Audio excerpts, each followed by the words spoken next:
not. How's everybody doing today? We got a little project we're going to work on here. Just trying to figure out my camera angles and everything right now. So we're going to work on making one of these. It's a little bear. Looks like he's holding a maple leaf. I hope that looks like a maple leaf. Does to me anyway. Sort of doesn't. I go art blind after a while. I call it art blindness. And it's where I spend so much time and so much energy into creating things that it's no longer, I'm no longer looking at the entirety of what I did.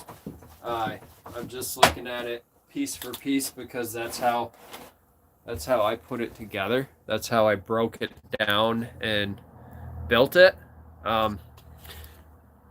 That's kind of like when I do a large landscape install or a stone job. I'm looking more at the. Let's see if I can get out of the picture. Hey, there we go. All right, I think we're good there. I get what I call art blindness. What I like to call art blindness. It's the only thing I can think of. I see like if I'm digging holes, if I'm doing a lot of machinery work, if I'm doing a lot of excavating and moving stuff around, that's the part of the project that I see the most. Even when I get done with the project, I still see all that underground stuff, all the invisible stuff. I still look at a wall, stone for stone, even though when I'm putting stones in a wall, I don't really, I don't stop and stare at a stone, one particular piece or stone for too long. I'm looking at everything as I'm going along, and I kind of look at it as a whole, as a finished product. No, that's not going to work. I'm trying to get both so you can see what I'm doing. All right. Whoa. All right, trying to get them both in the picture. So now you can see what I'm working on. Yeah, I dinged his nose. I'm sorry. Got a little red on it. So I'm just going to get going and then talk my way through it. Talk my way out of trouble as I get into it. Kind of want the head tilted, so I'm going to mess with that for a minute.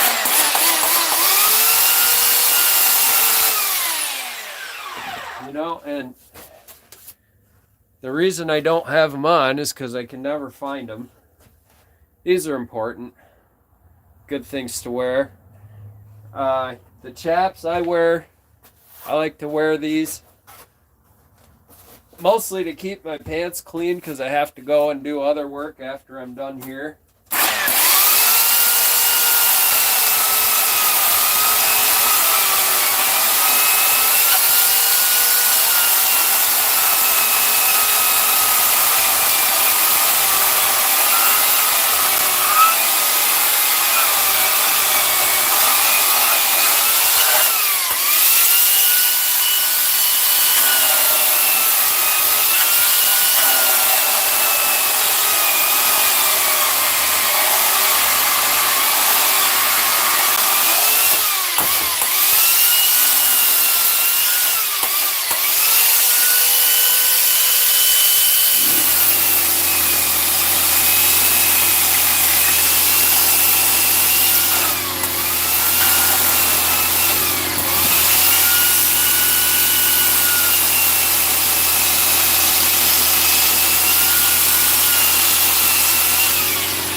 We're going a little bit quicker. This is kind of my speed when I'm not standing in front of and talking to a camera.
Cheap saws. That's a good saw for 35 bucks off Amazon.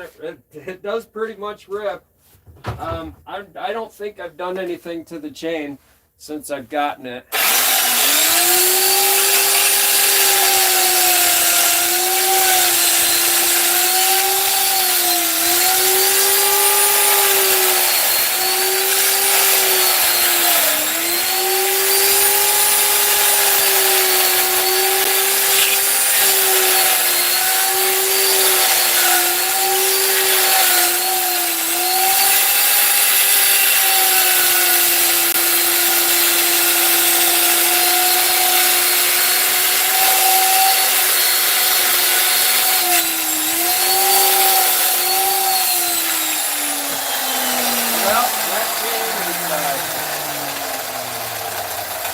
This chain's beat. This one came flying off, so I got to make a choice here. What do you guys want to see me do? You want to watch me sharpen a saw? I'm just bringing you guys into my normal shop routine. I'm not really much into the talk stuff. Normally I'm not. So I'm going to scuff that chain up.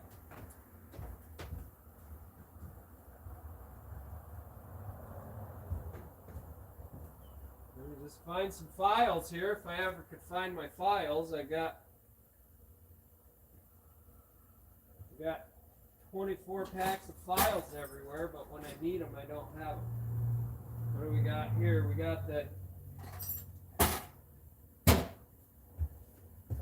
This says 3/8 Pico. Pico. Peek around the corner. Let's see what's happening.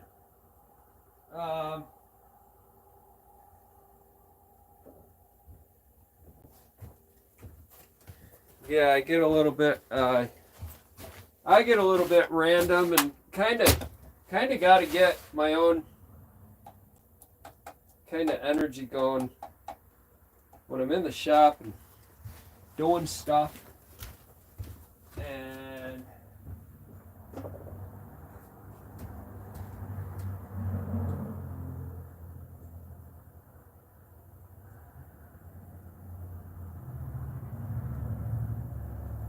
bear with me, guys. Hold on. We got rain coming. We got to get stuff in that was outside. Got stuff all over the place.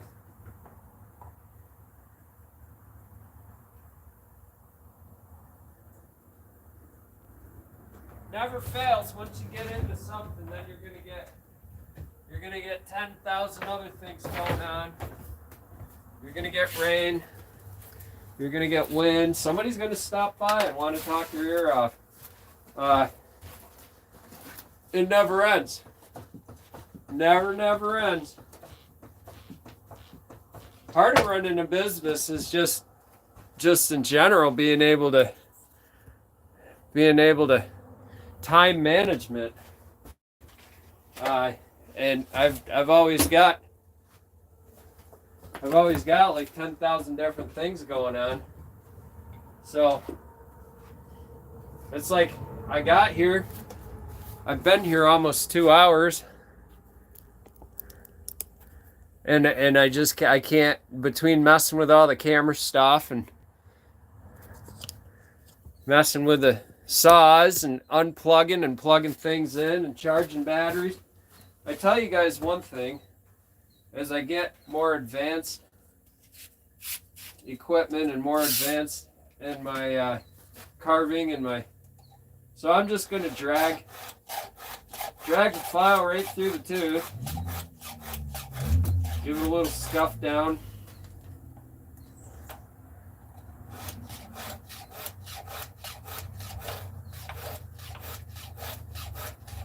I know a lot of people might say this is the wrong way to do it, but it always works for me. I'm always able to get a good edge on everything. And there's that. Non-stop noise, non-stop entertainment.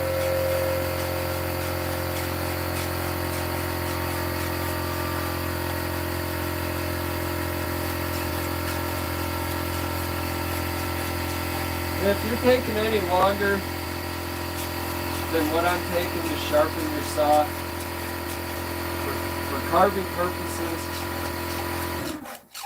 or any kind of production, if you're taking longer than this, the hand file, you're probably wasting time, because this is about as sharp as you can get them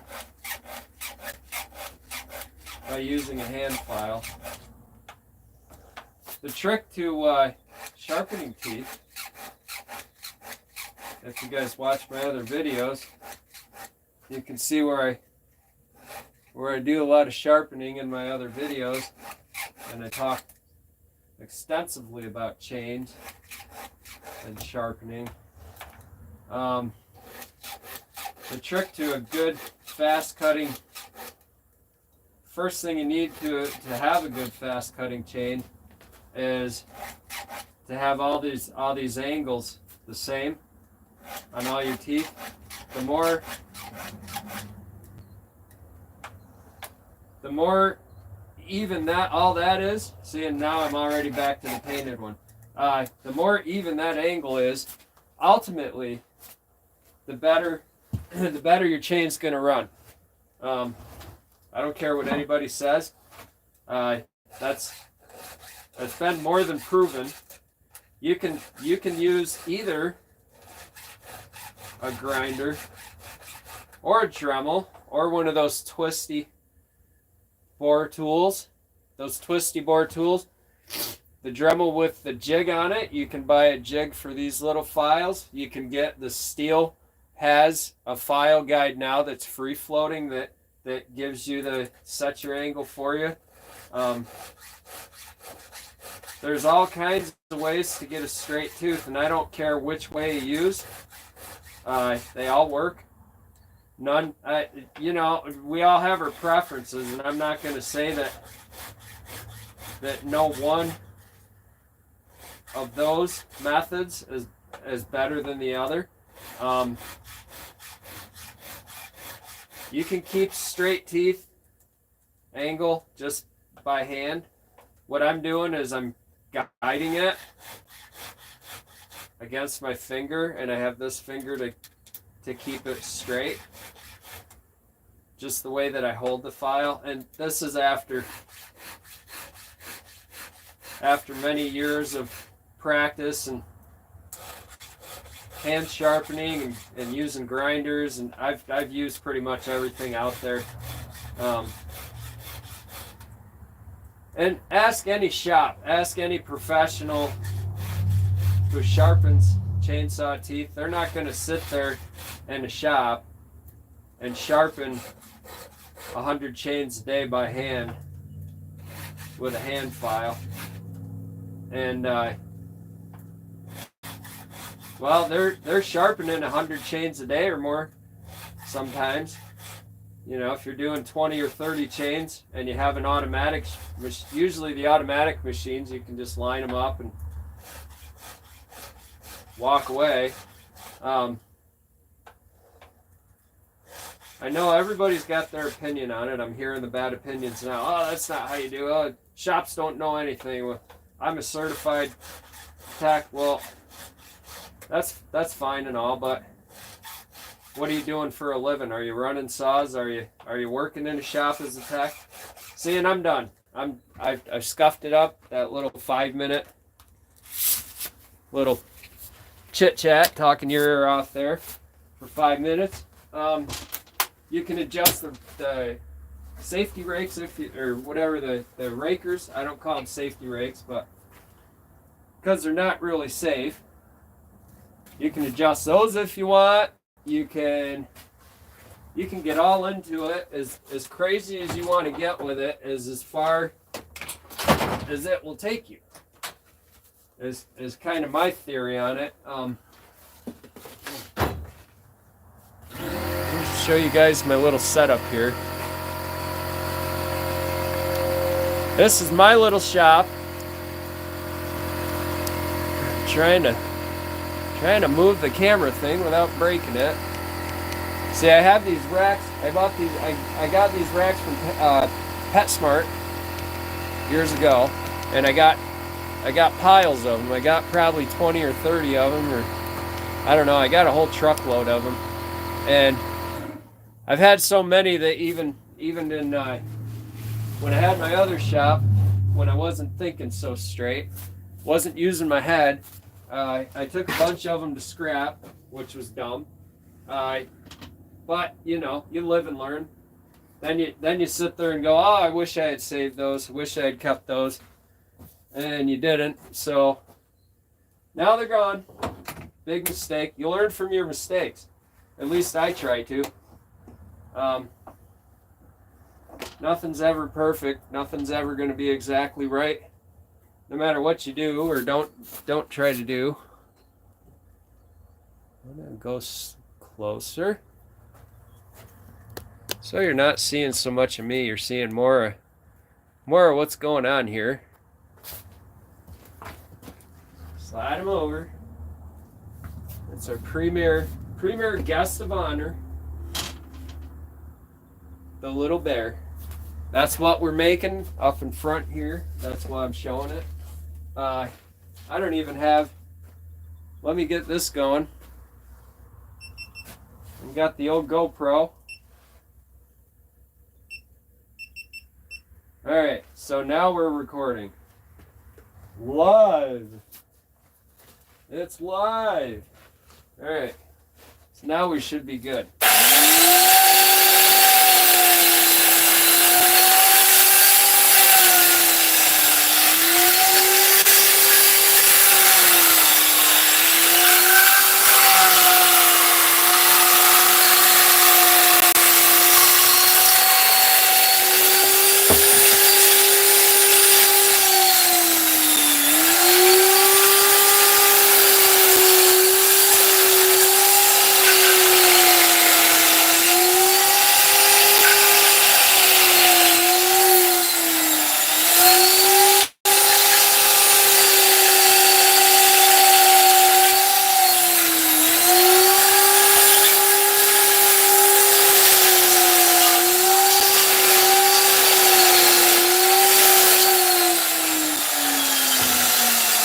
might need to go lower.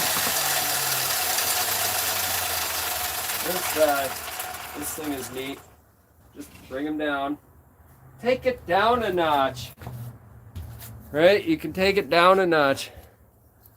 Bring it down. Bring it down.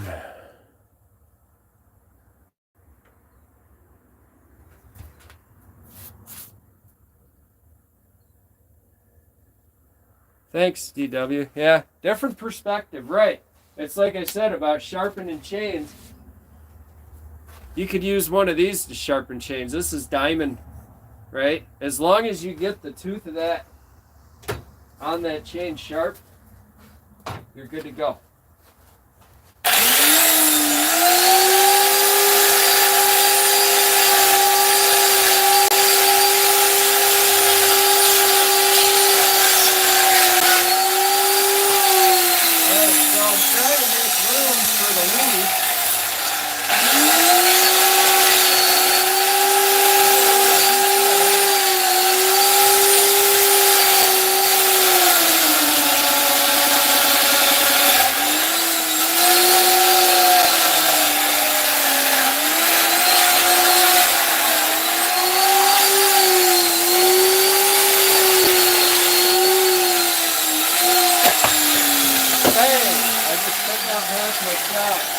So I can do that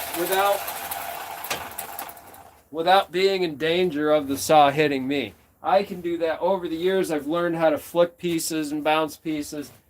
That's something that you learn over time, and it's part of the carving.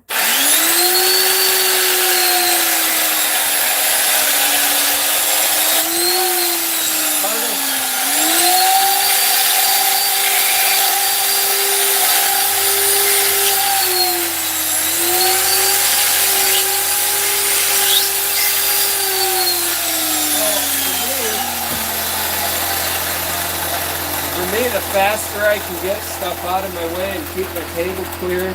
If it goes down to the floor, if I hit it with a saw and it flies 5 feet away from me, then it's not even in my way. I don't even have to kick it around with my feet. When you're working with a lot bigger pieces and you have a lot more material, like bigger pieces of wood kicking around on the floor, it's not as easy to do that.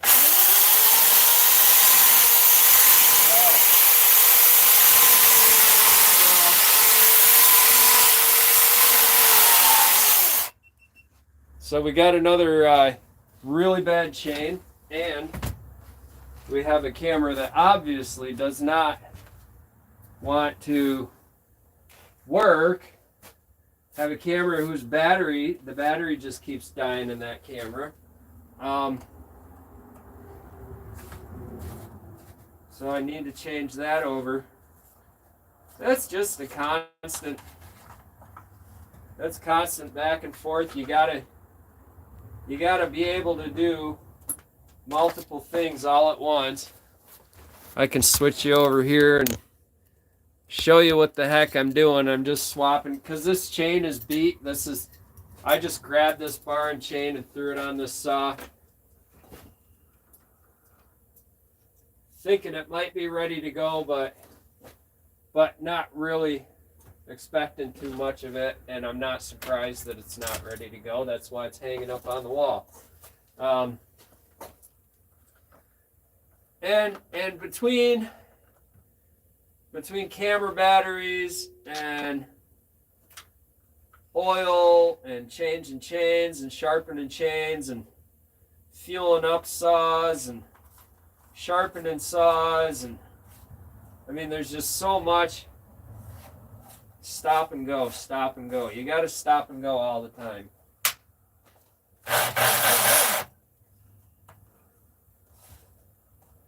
This guy here likes to jump off the rails, so I'm going to run it a little bit tight. It's probably going to sound real bad, but it is what it is. That's part of the nature of things. Oh, what are we going to do? I'm going to run out. Oh, I don't have to. I actually have them floating around here somewhere.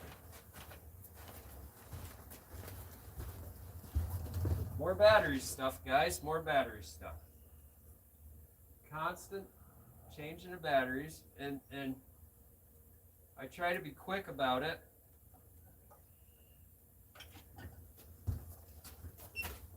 Well, I could stop that one while I'm doing all this horseplay so I don't have to review through a video full of nothing. As convenient as these are, they're still a pain. There's still a lot of stuff that you got to mess around with and fart around with. And even this is what gets me.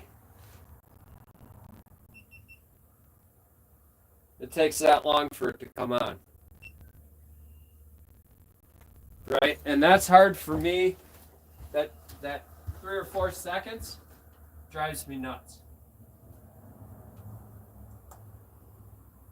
It's like I actually have nightmares about that. I have bad dreams about that. That everything is like constant stop and go, constant, like you always have to pause and wait for stuff. I like to get onboard footage of what I'm doing. This one, good, we're going.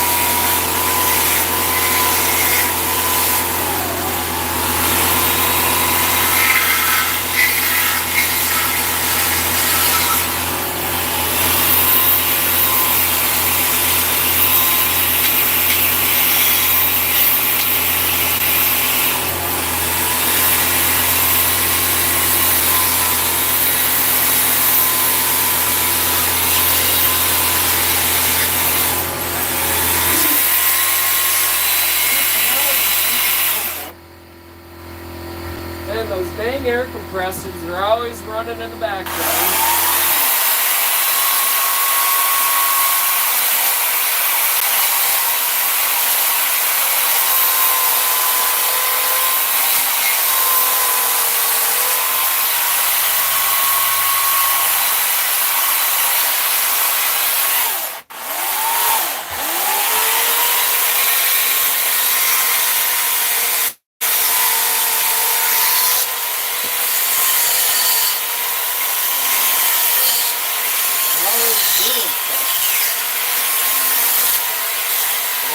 I've always got stuff to fiddle with. I've always got stuff to mess with.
See, I kind of make I make my own definition. I kind of define where I want to be before I actually get there.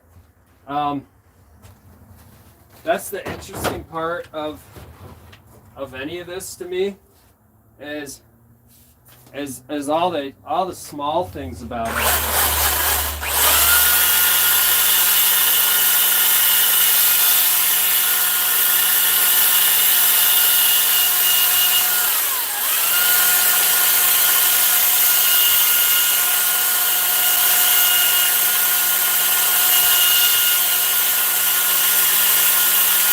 And there too, just like sharpening the saw, carving, there's so many different tools that you can use.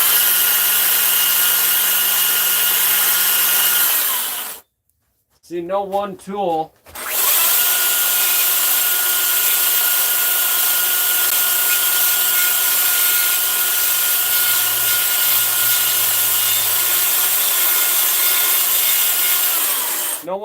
actually has to be the tool that you use for what you're doing.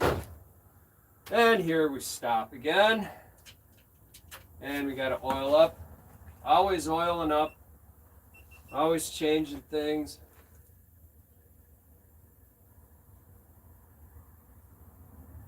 Here we go. I'm just pouring the oil. Takes a minute. You got to pour that oil in there. That takes time, and they don't all run out at the same time. And I try to use my saws so that they do all run out at the same time, and then I just switch over and then I can easily change my do my oiling all at once.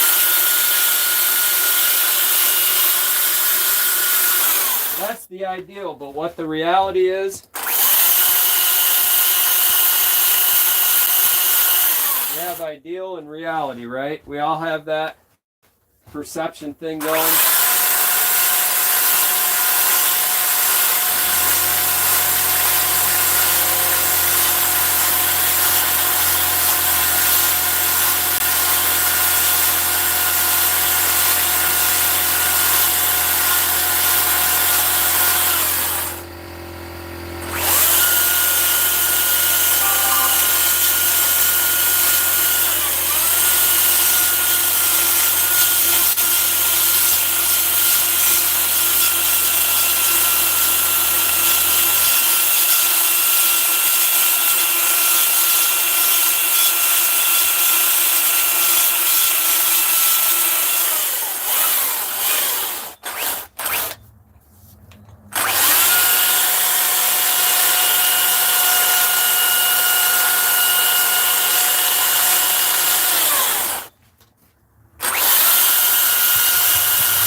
Spring is in the air. So what does that mean for a lot of you?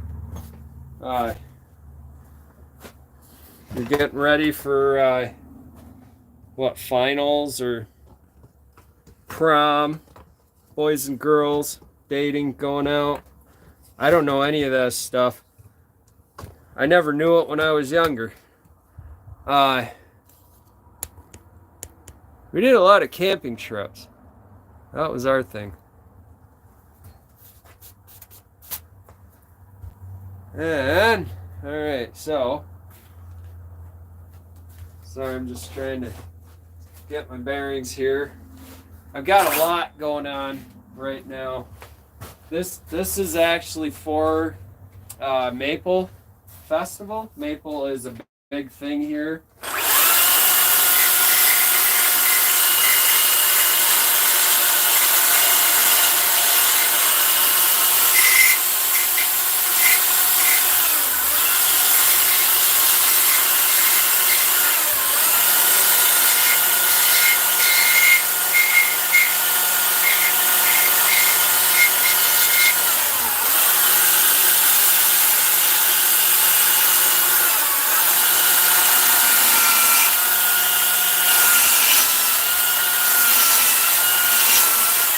Maple syrup and dairy. Those are two very big industries here. I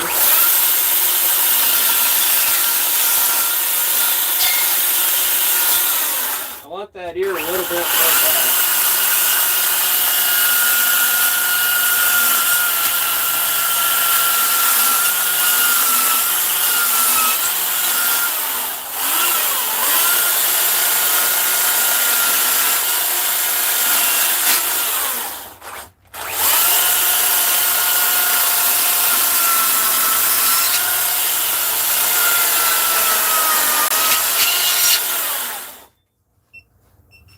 Okay, well that's working good.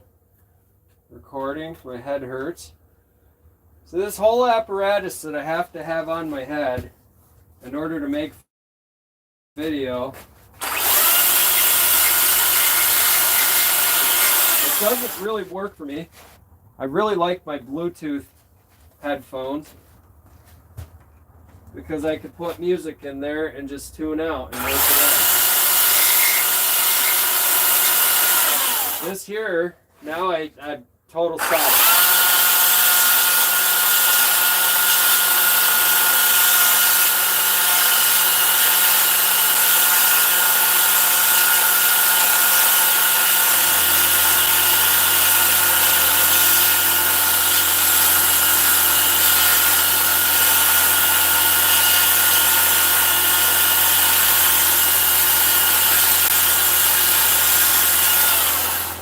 Thought about taking one of my other phones and putting one of my YouTube videos on, at least so I have that background while I'm working.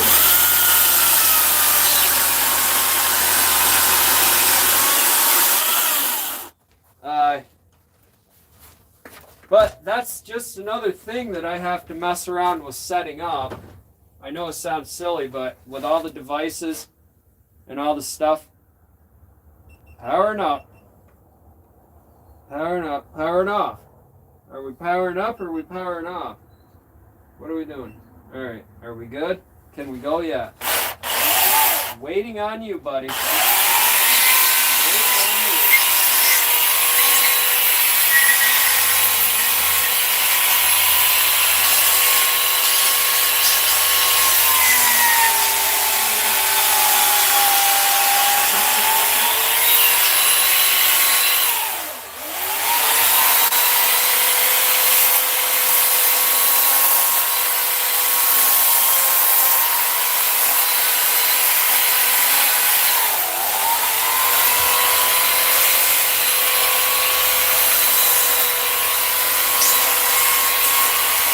It seems like no matter where I move that dang camera, I'm right in the way of it. Doesn't matter.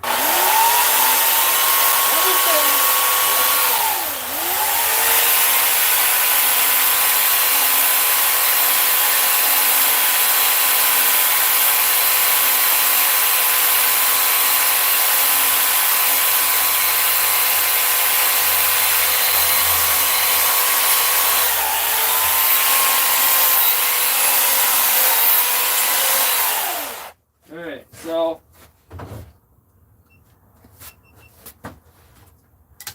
this is in real time.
forth. My head is pounding. This thing gives me such a headache after a while. This helmet. I gotta get a nicer helmet.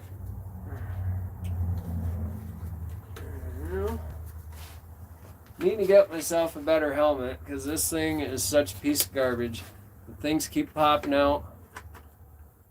So what's everybody up to?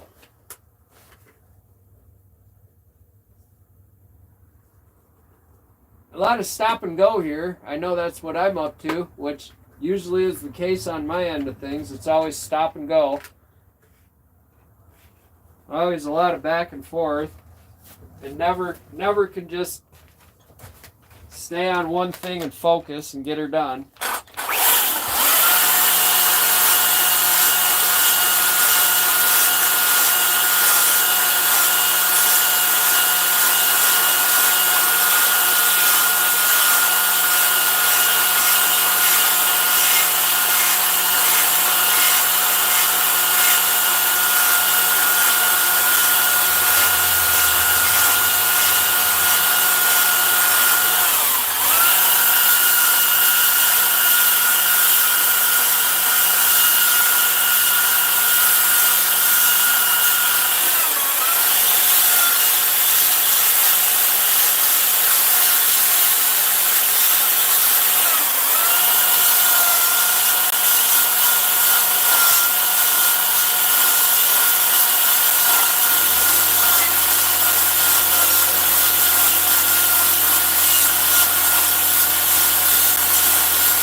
See, I moved the camera over here, and now I'm there most of the time. Never fails. It never fails. No matter where I put this thing, I'm always in the way.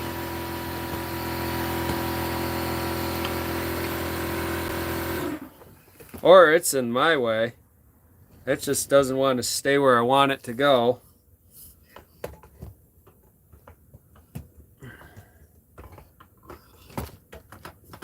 I need a camera person, is what I need. I need to hire a person to come and do this for me because I'm always fighting with it. Let me try this. And you know, just fixing my camera gear this morning was a task, and I was on the phone with the tax people too, so it just gets to be after a while where you're doing so much of anything but working, and then it's easy to get frustrated with stuff like right about now, where I just can't seem to get this dumb thing to sit still. Anywhere I put it, it doesn't want to stay. Cameras hate me. Camera stuff hates me. I'm convinced of it. Technology does not like me. I don't really like it either. Tripods and all that stuff, it's all such a pain to have around and deal with. All right, so we got it there. You got to see me fight with the tripod for 10 minutes.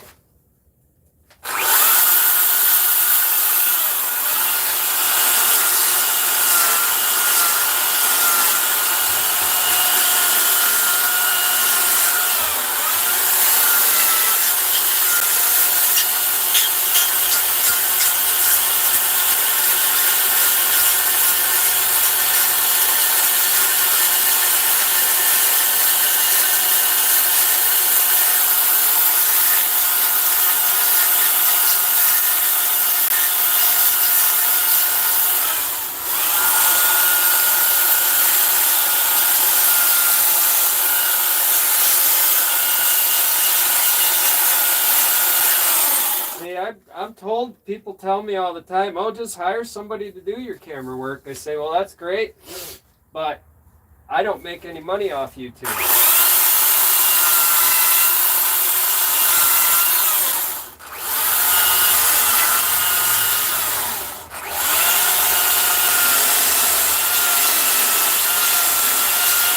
I hear the age is old, well, you got to spend money to make it. And I'm thinking, yeah, okay, so I have multiple cars to pay for, chainsaws to pay for, oil, gas, tires, chains, bars and chains, rent on this place, rent on 2 other places, machinery to pay for, fuel and oil for that machinery, repairs, parts, varnish to finish my pieces before they get sold.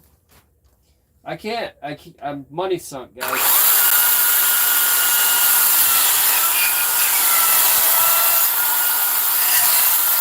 You guys ever heard that term, money sunk? That means you spend a hell of a lot and you got nothing to show for it besides what's right in front of you.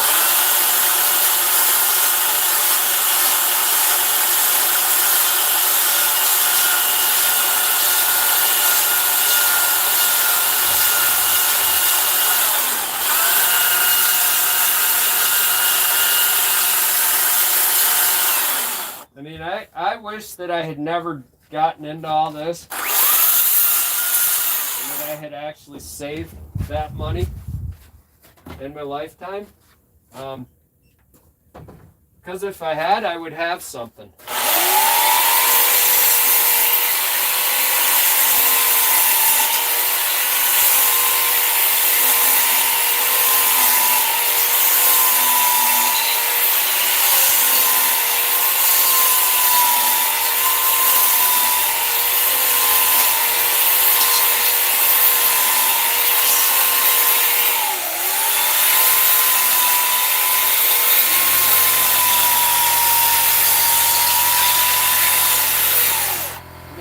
I don't know if you guys saw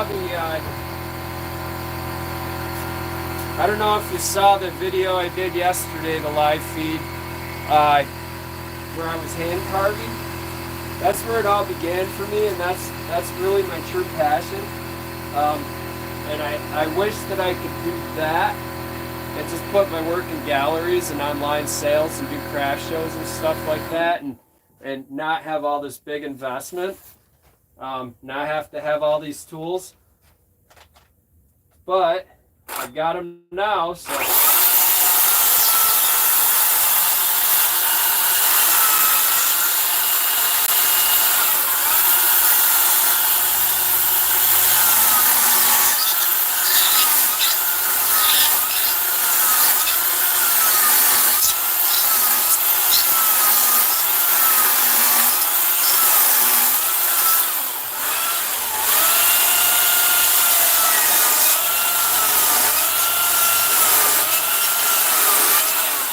And you don't have to have all this investment.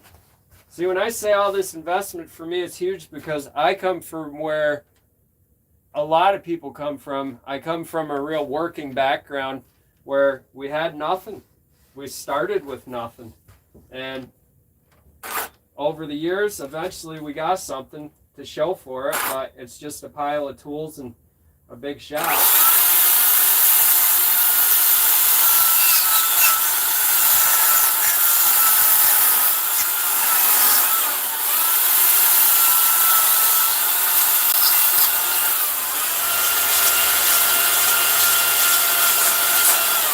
You know, just like anybody else, I have to have work that pays.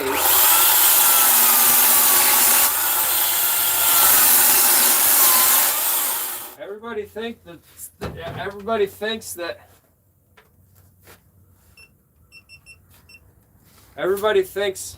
sorry, I'm too many things at once. Everybody thinks for me, they think, oh, your work's great, you must be rich. Like, no, not really.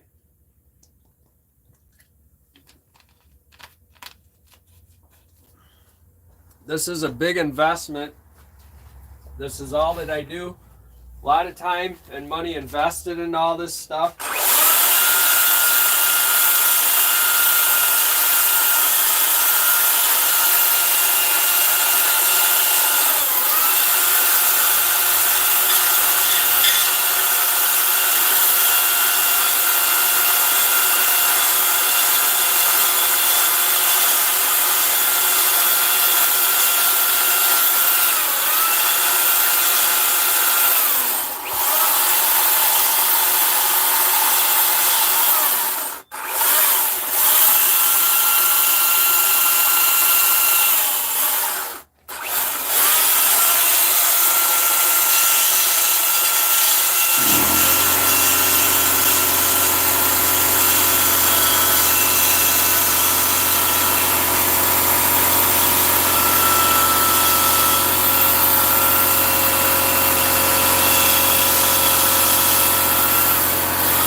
know, and I hear it all the time. People say, oh, you must have a lot of free time on your hands. I say, this is all that I do.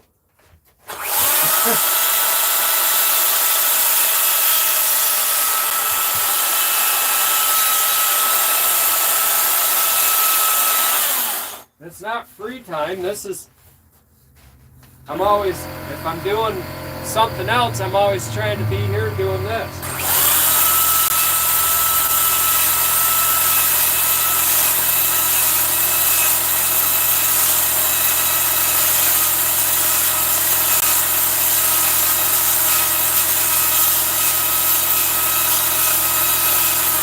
And then when I'm doing this, I'm always trying to be somewhere else doing something else. So it's not whether I have a lot of free time on my hands or not. It's what I commit to. Then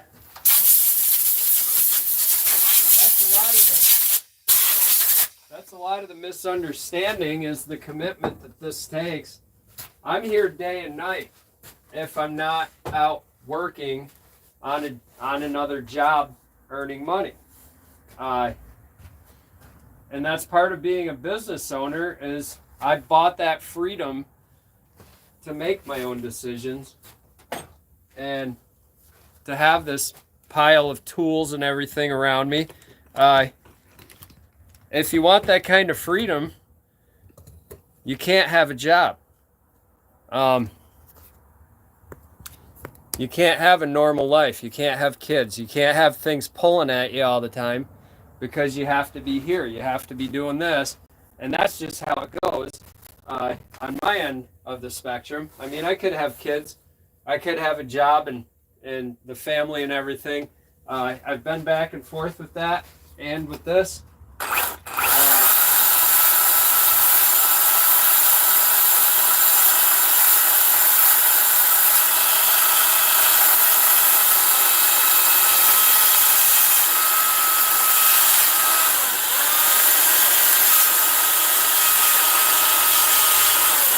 I mean, right now, this is my priority, and I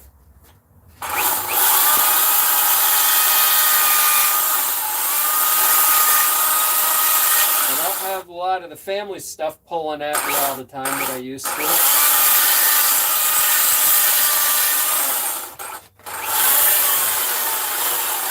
Yep, dead batteries. So I gotta change out. As always, you always got something you gotta do.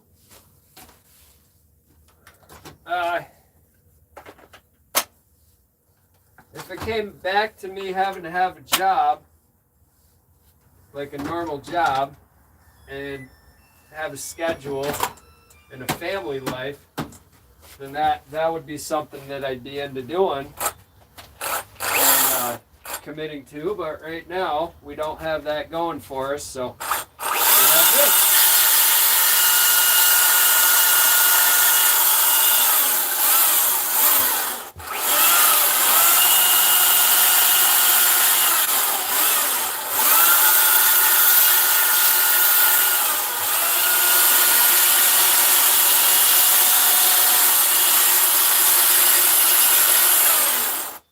As you get older, as your family gets older, you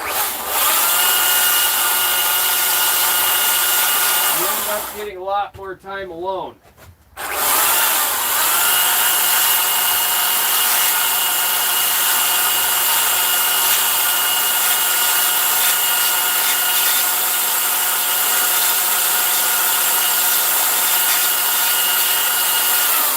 And there, my fat butt is right in the way again. I can never put the camera where it needs to be. And these tripods are awful. I always pinch my hands in them. Cheap stuff. I don't like cheap stuff, but I don't know anything about good equipment.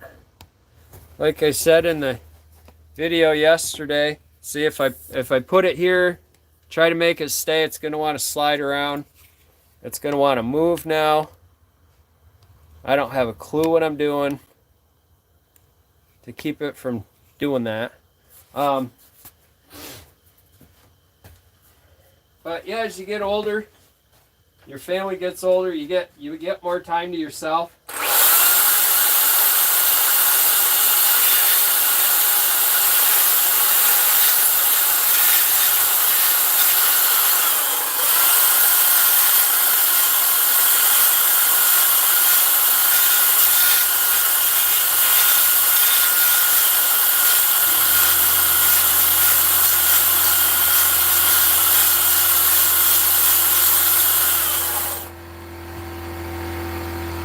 I mean, it's like I hear my friends with kids complain.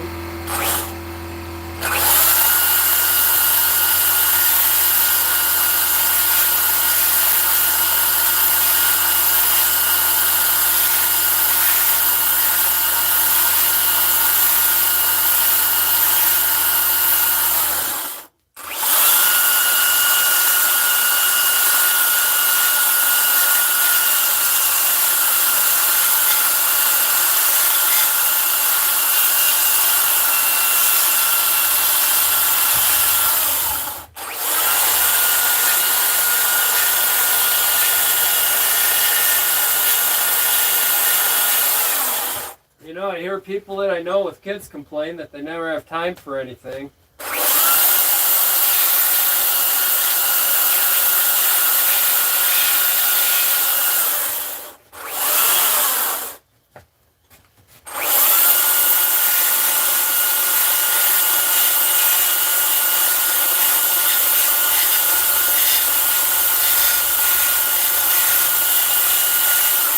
Personally, I've never had kids, so I would almost trade that for this. Personally, I think kids are cool. I'd rather have the kids to take care of and going to the ball game here and there and taking them to the mall, and you know, it's better than going shopping. Better than going shopping with the wife. Like if you're married but you don't have kids, and then your wife's always making you go to department stores and hang out and wait on her. That's torture, guys. I was married for a while, and that was her favorite thing to do, and I couldn't stand going in them stores. I could not. I could not put up with it.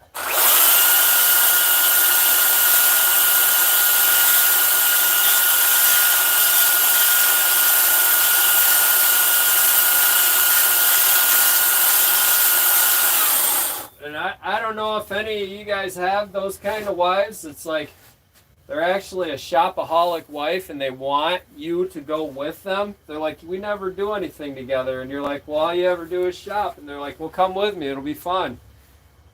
You're sitting there waiting for her to come out and, well, how's this look? What do you think about it? Oh, my God. You know what I think? I'd like, I want to get out of here. Let's go play. Let's go ride bikes or something.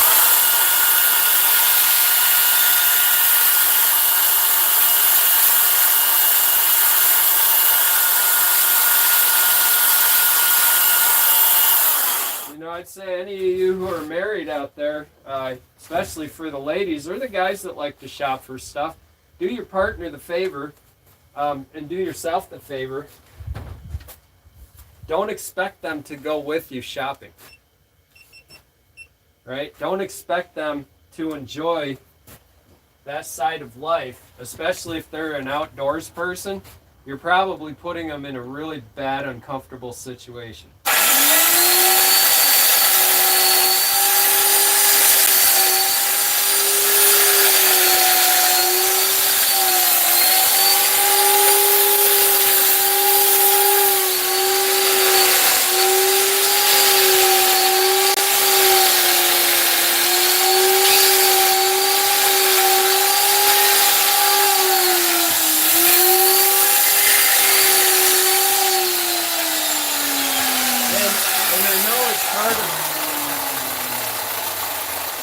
Part of what we call togetherness, together time and all that, but dang cameras.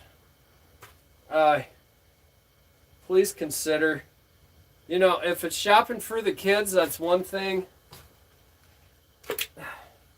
my thing was she used to like to buy stuff for me that I knew I wasn't going to wear, that I knew I didn't need. She'd be like, oh, look, I picked this up. I thought it would look nice on you. And it's like, well, yeah, I got a whole closet full of that, and I never wear any of it.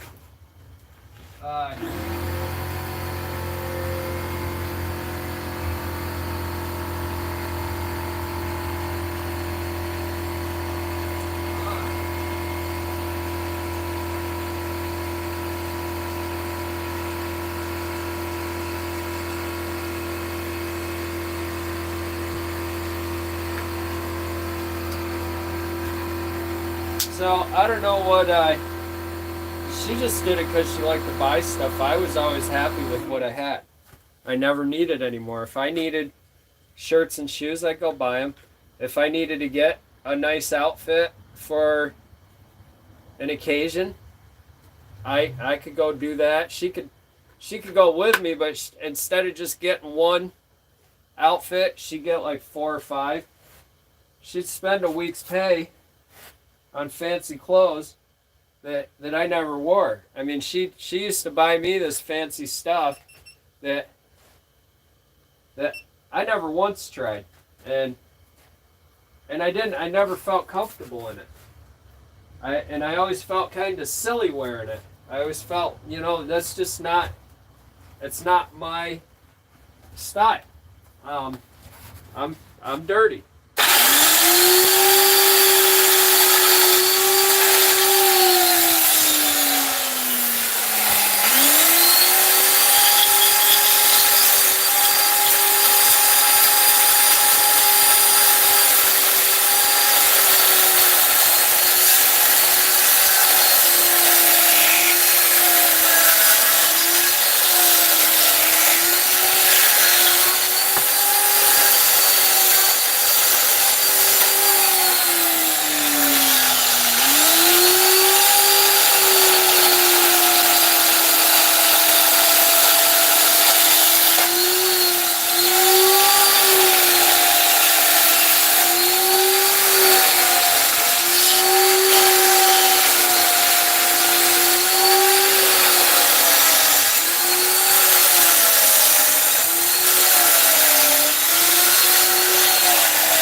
saw, although I do love you, you're just not cutting well.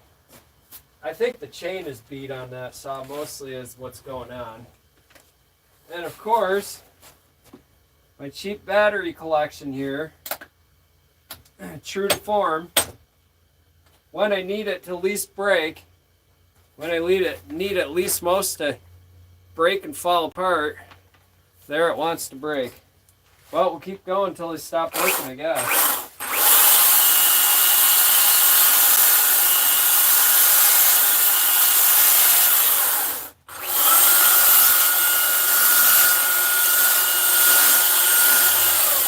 So I don't know who else out there is a lot like me in that respect, that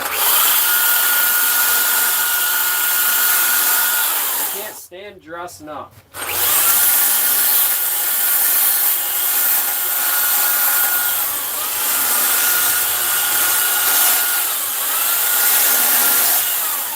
Like there's always been that thing with the parents or the wife or the brothers and the sisters. Oh, you look nice. You look so nice. You should dress like that more often. The only thing I feel when I'm dressed that way is I feel like a clown. So that's always been an issue with me. I don't know how to get around that. I'm never comfortable. I've tried and tried and tried. I can never enjoy myself.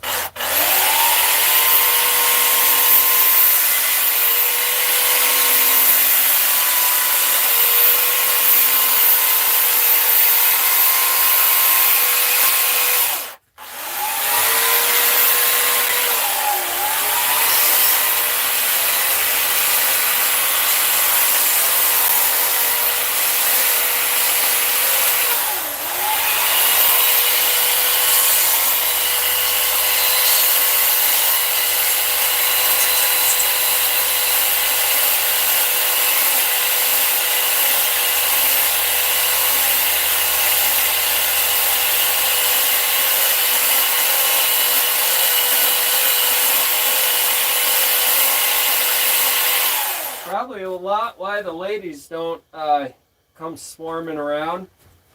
I mean, I'm kind of a ladies' man, but not really.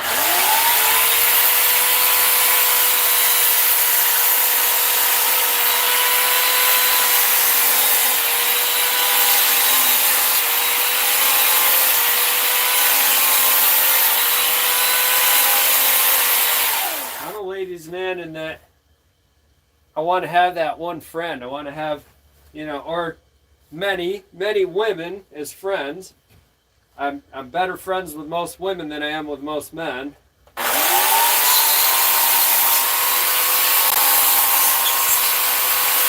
rather spend my time in my life with a woman than I would a man. What I have to say, guys, I know people are going to say, that's not you.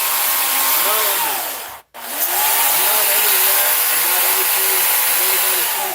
I'm not anything anybody thinks I am.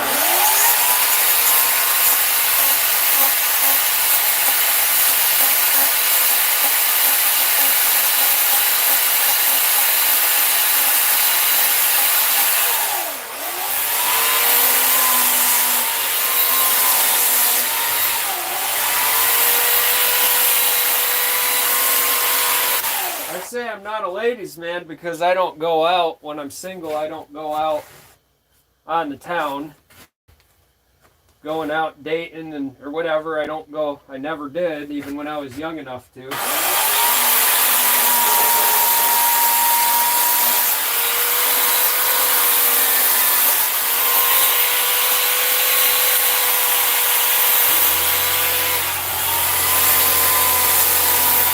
Now I'm just old and dried up. Nobody wants to hang out anymore.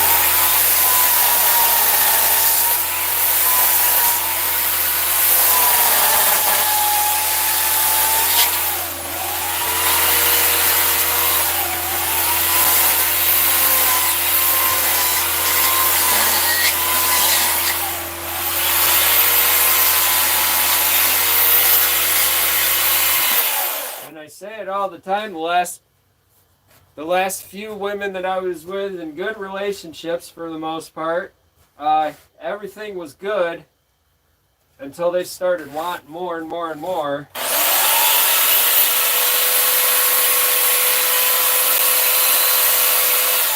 And a lot of that more was stuff that I couldn't give them.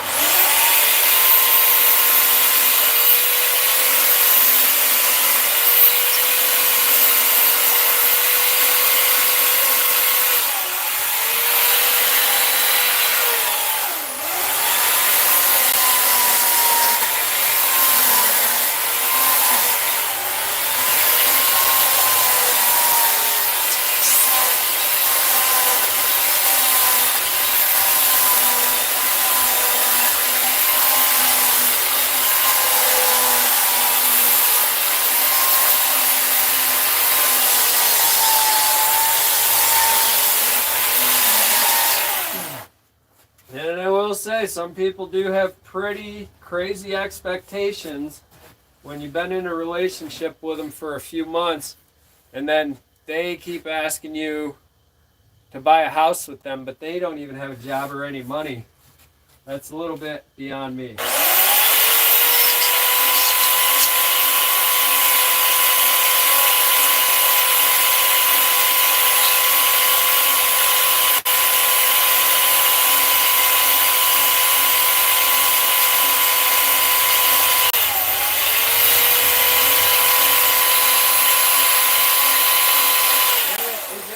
Tough for me when I have owned stuff. I have owned a house, I have owned a business.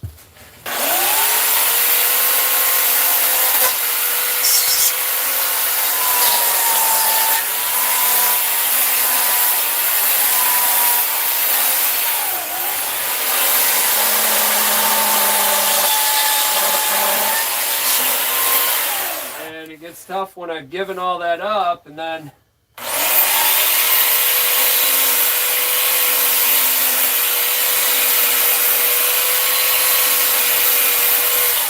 I keep getting involved with or meeting people that their expectations, their outlook is unrealistic.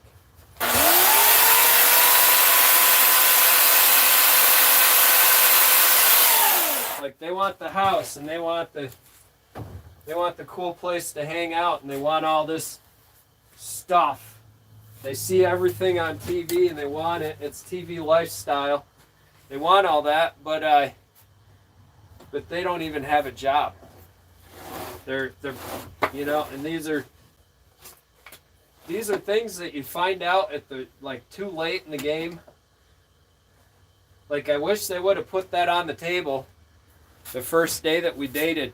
You know, my thing is, if you're gonna date anybody, if you're gonna go out and try meeting people and get in relationships, the first thing you can do is be totally honest with people up front.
anything that you have in life, I mean, I look at it, anything that I have in life, guys, I have mountains of debt.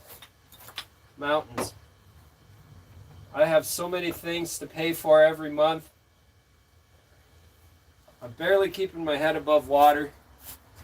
Not saving a thing. I have no savings. I have nothing to back me up in an emergency, or in any situation for that matter.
So every day that I'm not out there chasing down deliveries, money on the go, is days that I'm not earning nothing, days that I don't have nothing.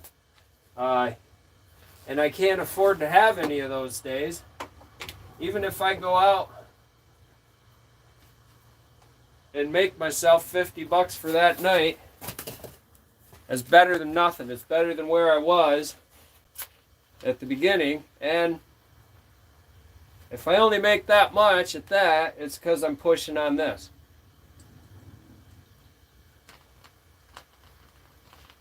I'm trying to make this work for myself. So it's always a compromise. Everything has its limits. You're always compromising.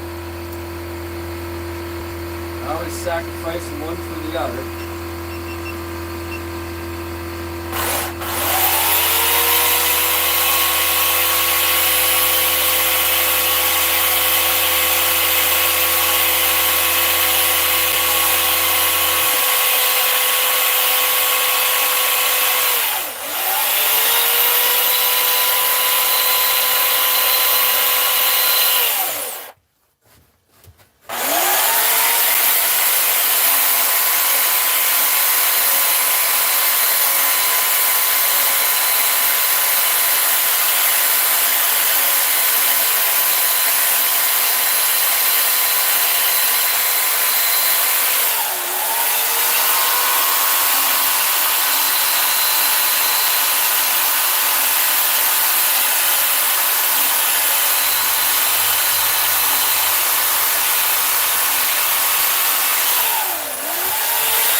Well, and I will say too, the one thing when I was married or dating, the thing that I enjoyed, the shopping trips that I enjoyed, were like going to buy a house together or grocery shopping.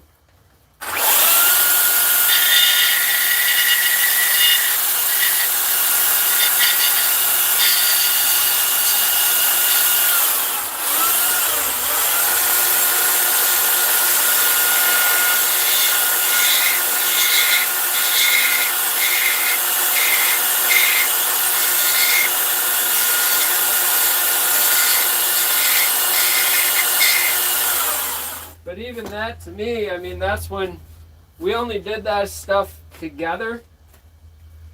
Like if we're buying a house, yes, because you're both making the decision there. But like grocery shopping together, we only did that stuff together because we were both so busy all the time. And it literally was the only time that we got to spend together most of the time. And so we came to a lot of good conclusions during our grocery shopping trips. We talked about, here and there. But eventually, because you're in a crowd of people, because you're around other things going on, you can't really focus on the quality of your relationship, and it's easy to get agitated, or it's easy to not have things said that need to be said, or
I used to like taking them to the farmer markets and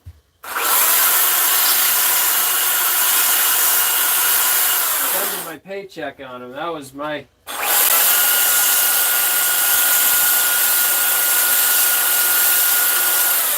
weakness when it came to being married, and I just had fun going down there. Had fun hanging out. You had food, music.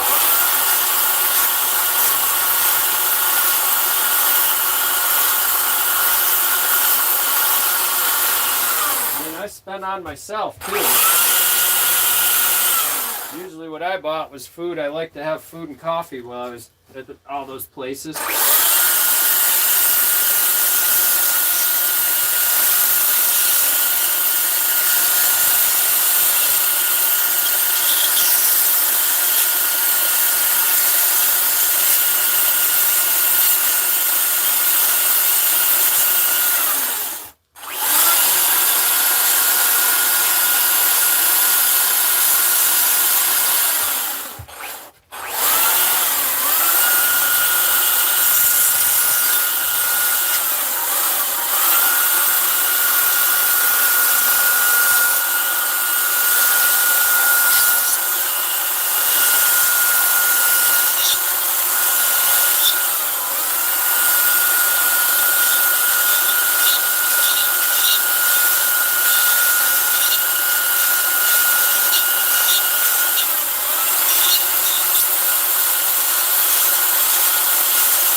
mean, I've never been much of a consumer shopper myself, other than when I was a kid at the toy stores. As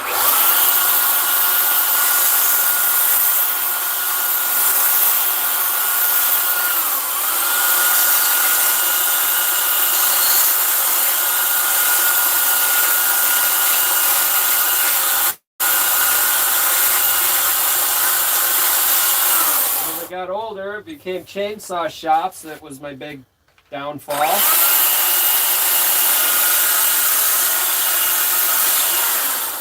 Of course. And tool supply. Harbor Freight's always a bad place for me to walk into.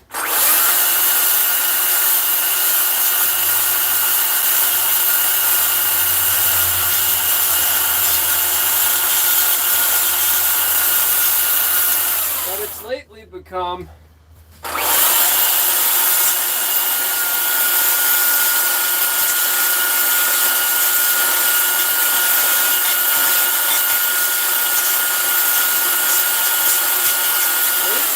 stuff's become where I only will spend if I need it, like extra batteries for the cameras or extra clips for the cameras. There's all the GoPro clips.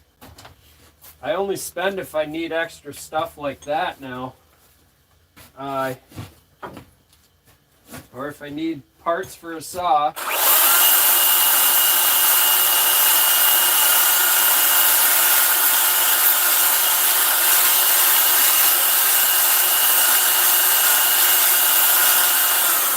But I've gotten to the point where I could have a whole warehouse full of stuff out back, and I only will buy saw parts. I only will fix saws if I need more than 2 or 3 running at a time.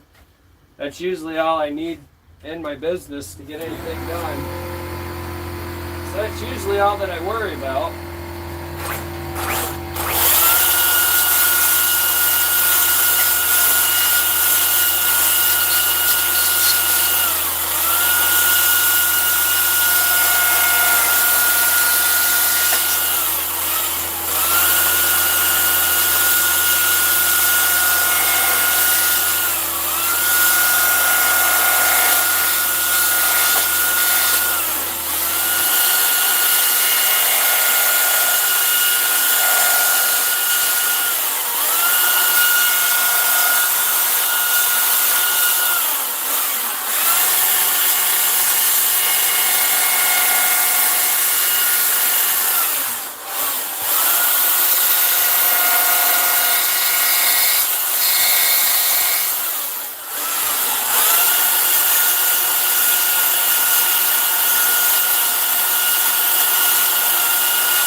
Well, and it's like battery powered versus gas powered versus corded electric. My go-to, hands down, is the corded electrics because they're cheap. They're cheap and easy to maintain. Like I said, that green one up there, the Sunny Joe, that's $35 Amazon saw versus the 2 that are under it. That one's about $400 or $500. If you could get one new, the cheapest you'll find one of these old relics for is $300. And this guy here is like, you're not gonna find them used for any less than $1.50, $1.25. They're typically $175, $200. They go up to $300. Here, there's, all together with 2 sets of batteries, the charger, the saw, the bar and chain. I mean, there's $600-$700 right there, and there's still things that can go wrong with them. I just had to replace the oiler in this, and I basically had to tear part of the oiler completely apart and rebuild it.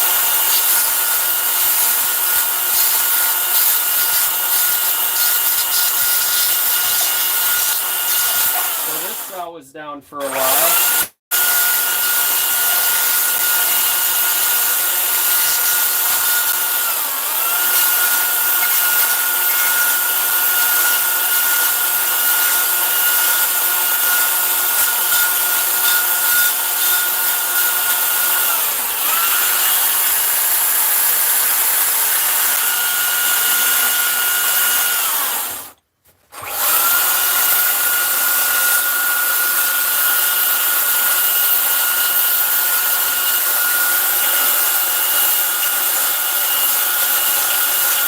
Personally speaking, I like the battery stuff, but it's also got, it also has its major limits. Power is one limit. They don't have a lot of power.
So there's kind of our maple there. You see, it's just a lot of going back and forth, picking and poking at it. I take my time with them. Don't really get in a huge hurry. And,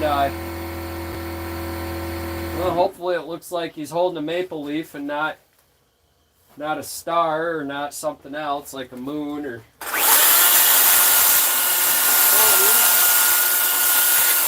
something funny. We don't want it to be something funny.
Mm-hmm.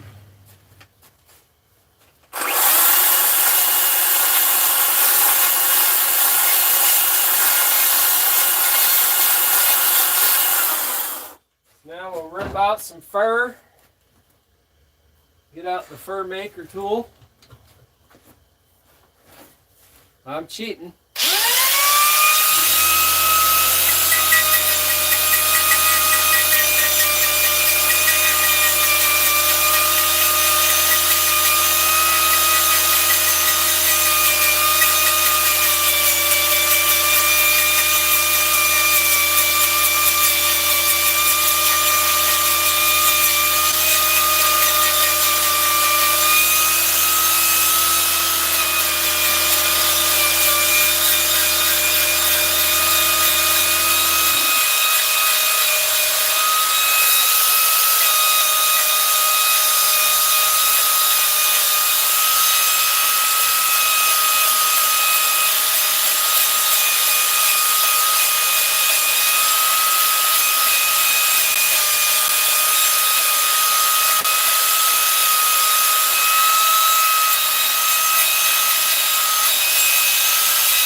These are great tool, but whoever designed the tool did not think that this gets stuck on as stuff packs in there. They didn't design that switch very well. Unfortunately, that's kind of dangerous, and even where I hang my ArborTech up, it's around a lot of cords, and I don't really like that aspect of the ArborTech not being oh, goes right up the nose. So there, the fur's all done.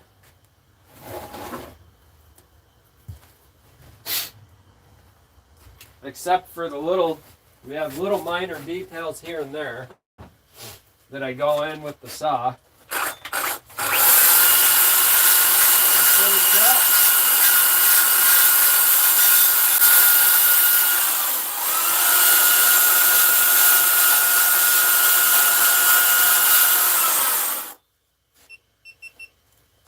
Wow, this battery's lasting forever.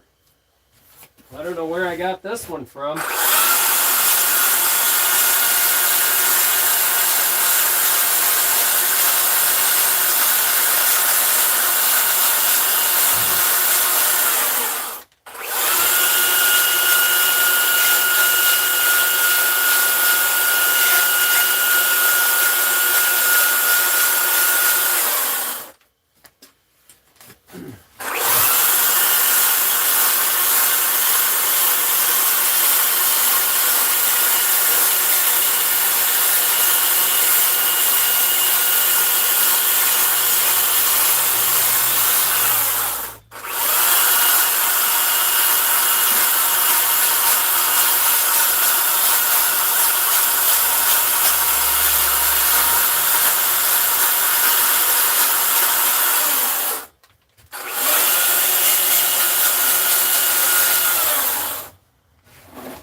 Little bear is going to be nice for the raffle.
I think he's pretty much done, ready for burning, ready for fire.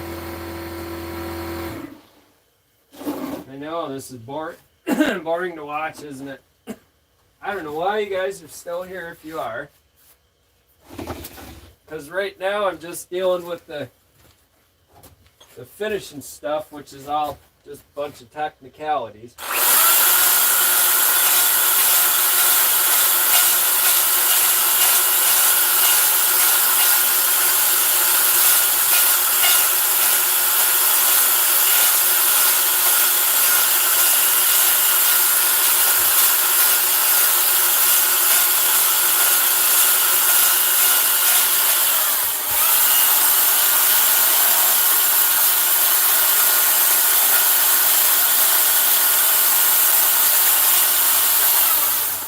Sure is nice to have good wood, though. It makes all the difference in the world. This was a really nice piece. It's, you know, they all have their small flaws, but this was one of my better pieces of wood out of my collection that's been hanging out in the barn for a really long time. And it hasn't been moved, it hasn't been I haven't done anything special to it. I cut it from green and basically threw it underneath. It came from down there. All these pieces under there is got a big wood chunk in my back of my throat, sorry. But that's a good spot to keep your wood on a rack up off the floor.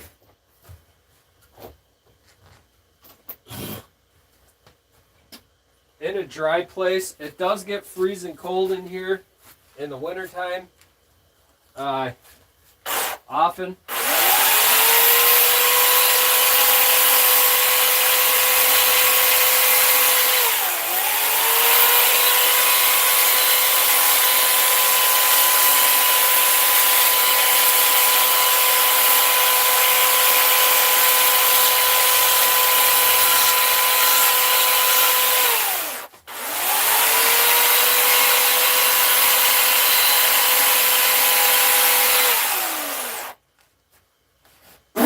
Oh-wee!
Probably most likely.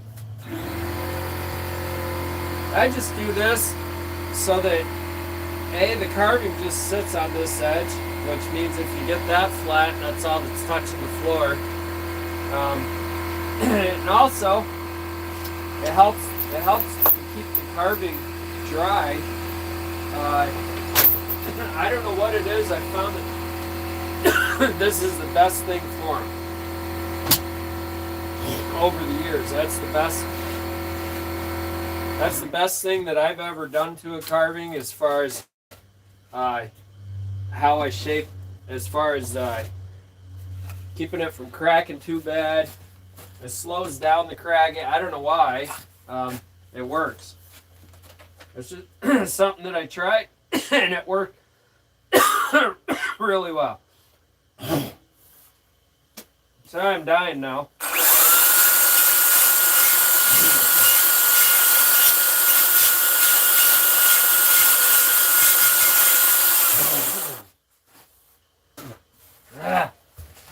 Gotta wear a mask when I do this.